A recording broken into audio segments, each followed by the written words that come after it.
नमस्कार दोस्तों, आज बात करेंगे बीएड फर्स्ट ईयर से प्रकृतिवाद का अर्थ और परिभाषा के बारे में।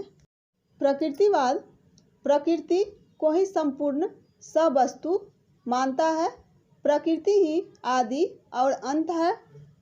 प्रकृतिवाद शब्द में प्रकृति शब्द का दो अर्थों में प्रयोग किया गया है, भौतिक प्रकृति और मानव प्रकृति। भौतिक प्रकृति दर्शन शास्त्र से संबंधित है और मानव प्रकृति मनोविज्ञान से संबंधित है। प्रकृतिवाद पाश्चात्य दर्शन की प्राचीनतम विचारधारा है। प्रकृतिवाद अपने शुद्ध रूप में वैज्ञानिक विचारधारा पर केंद्रित है।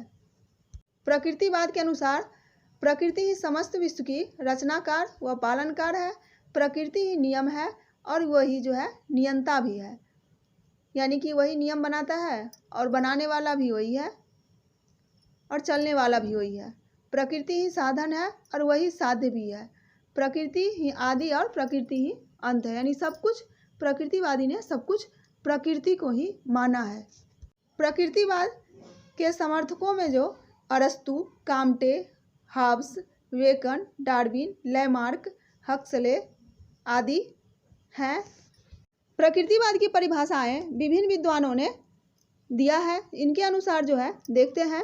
पैरी के अनुसार, पैरी ने कहा कि प्रकृतिवाद विज्ञान नहीं है, यह विज्ञान का दावा है।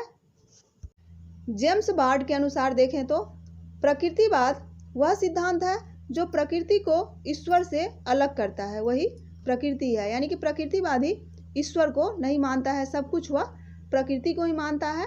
आत्मा को पदार्थ के अधीन करता है और अपरिवर्तनीय नियमों को सबसे ऊपर वह रखता है। हॉकिंग के अनुसार प्रकृतिवाद तत्व मीमांसा का रूप है जो कि प्रकृति को ही सब कुछ मानता है। प्रकृति ही पूर्ण वास्तविकता है, यह दिखाता है वो कि प्रकृति के अलावा कुछ नहीं है।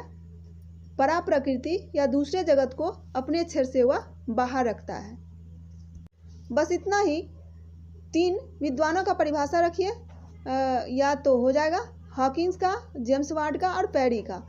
तो इसको इस तरह से भी देख सकते हैं। हॉकिंग को याद रखने के लिए हॉकिंग्स का कुकर आता है, तो हॉकिंग वार्ड को ले लेते हैं। जेम्स वार्ड से वार्ड नंबर होता है, तो हॉकिंग, वार्ड और पैरी नामक आदमी हॉकिंग वार्ड में रहता है। इस प्रकार से ये तीनों विद्वानों की परिभाषा आपको याद हो जाएगा और परीक्षा में लिखने में आसानी होगी।